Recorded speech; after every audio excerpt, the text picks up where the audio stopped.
ಆತ್ಮೀಯ H16 news ಅರ್ಥಾತ್ ಹೇ ಸೀತಾರಾಮ್ಗೆ ಸ್ವಾಗತ. ನಾನು ನಿಮ್ಮವ MI ಅಥವಾ ಮಲ್ಲಪ್ಪ ಜೋದವಾರ್. ಆತ್ಮೀಯರೇ, ಇದೊಂದು ವಿಡಿಯೋ ನೋಡಿ. ನಮ್ಮ ಲಕ್ಷ್ಮಣ ಸವದಿಯವರು ಯಾವ ರೀತಿಯಾಗಿ ಉಗ್ರವಾಗಿ ಮಾತಾಡಿದಾರ, ಇದು ಬೇಕಿತ್ತಾ ಅನ್ನೋ ಪ್ರಶ್ನೆ ನಂತರದಲ್ಲಿ ಅವ್ರ ಮಾತನ್ನು ಮೊದಲು ಕೇಳಿ. IAS IPS ಕಲ್ತವಲ್ಲ, ನಾನು ನಿಮ್ಮಂಗ ಹಳ್ಳ್ಯಾಗದ ಸರ್ಕಾರಿ ಶಾಲೆ ಒಳಗದ ಕಬಡ್ಡಿ ಆಡ್ಕೊತು, ಚಿರದಾಟ ಆಡ್ಕೊತು, ದನ ಕಾಯ್ಕೊತು, ಟ್ರ್ಯಾಕ್ಟರ್ ಹೊಡ್ಕೊತು ಕೆಲವೊಬ್ರು ಮಾತಾಡ್ತಿರ್ತಾರೆ. ಒಬ್ಬ ಭಾಳ ನನ್ನ ಮ್ಯಾಗ ಪ್ರೀತಿ ಇರೋ ಒಬ್ಬ ಸ್ನೇಹಿತದ ಲಕ್ಷ್ಮಣ ಸವದಿ ಈ ವರ್ಷ ಟ್ರ್ಯಾಕ್ಟರ್ ಹೊಡ್ಯಾಕ ಕಳಿಸ್ತೀನಿ. ಅರೇ ನಂದದು ಉದ್ಯೋಗದ ನಂದದ, ನಂದು ಬದುಕದು. ನಾನೊಬ್ಬ ರೈತನ ಹೊಟ್ಟೆಲಿ ಹುಟ್ಟಿದ್ದೇನೆ, ಎತ್ತನ ಹೊಡಿತೀನಿ, ಟ್ರ್ಯಾಕ್ಟರ್ ಹೊಡಿತೀನಿ, ಪ್ರಸಂಗ ಬಂದ್ರೆ ಅನ್ಯಾಯ ಮಾಡ್ಲಿಕ್ಕೆ ಬಂದವನ ಮೆಟ್ಟನು ಹೊಡಿತೀನಿ.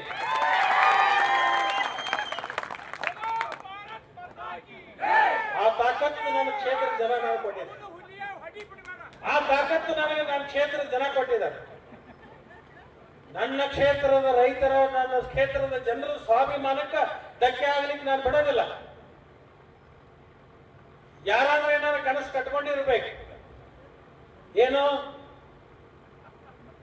ನಮ್ಮ ತಾಲೂಕದಾಗ ಈ ತಾಲೂಕು ಮಾಡೋಣ ಅಂತ ಸಾಧ್ಯ. ಇಲ್ಲಿ ರೈತರ ಅಟ್ಟ ಅಲ್ಲ, ವಿಜ್ಞಾನಿಗಳದಾರ. ಇಲ್ಲಿ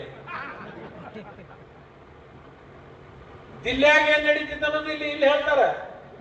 ಅಮೆರಿಕದಾಗ ಏನ್ ನಡೆದೈತೆ ಅನ್ನೋದು ಇಲ್ಲಿ ಹೇಳೋಣ ಬುದ್ಧಿವಂತರು ಜನ ಅದಾರ. ಇಲ್ಲಿ ನಡಂಗಿಲ್ಲ. ಇದು ಶಿವೋಗಿ ನಾಡ್ರಿ, ಇದು ಶಿವೋಗಿ ನಾಡಿದು. ಅವನು ಏನ್ ತಿಳ್ಕೊಳಕತ್ತಾರು, ಗಪ್ಪಿರಣ್ಣ ಇದು ಯಾಕೋ ಮಬ್ಬ ಆಗೈತಿ, ಇದು ಜನ ನಡ್ಸಕತೈತಿ ಅಂತ ತಿಳ್ಕೊಂಡ. ನನ್ನ ಮಾತಿನಿಂದ ಯಾವುದೇ ಸಮಾಜದ ವ್ಯಕ್ತಿಗಳಿಗೆ ಅದು ತೊಂದರೆ ಆಗಬಾರ್ದು, ಮನುಷ್ಯ ಕಾಶಿ ಆಗಬಾರ್ದು ಅಂತ ಕೇಳಿದ್ರಲ್ಲ, ನೋಡಿದ್ರಲ್ಲ. ನಿಜವಾಗಿ ಇಷ್ಟೊಂದು ಉಗ್ರ ಆಗಬೇಕಾಗಿತ್ತ ಲಕ್ಷ್ಮಣ ಸವದಿಯವರು? ಇಂಥದ್ದು ಪ್ರಸಿದ್ಧ ಅಲ್ಲವರು, ಭಾಳ ಸಂಯಮ ವ್ಯಕ್ತಿ ಅಂತ ನಾವು ತಿಳ್ಕೊಂಡಿದ್ದೀವಿ. ಆದರೂ ಕುತ್ತಿಗೆ ಬಂದಾಗ ಮನುಷ್ಯ ಸ್ಫೋಟಿಸ್ತಾರ ಅನ್ನೋದು ಸಾಕ್ಷಿ. ರಮೇಶ್ ಜಾರಕಿಹೊಳಿ ಅವರು ಇವರು ವಿರೋಧಿ, ಎಲ್ಲರಿಗೂ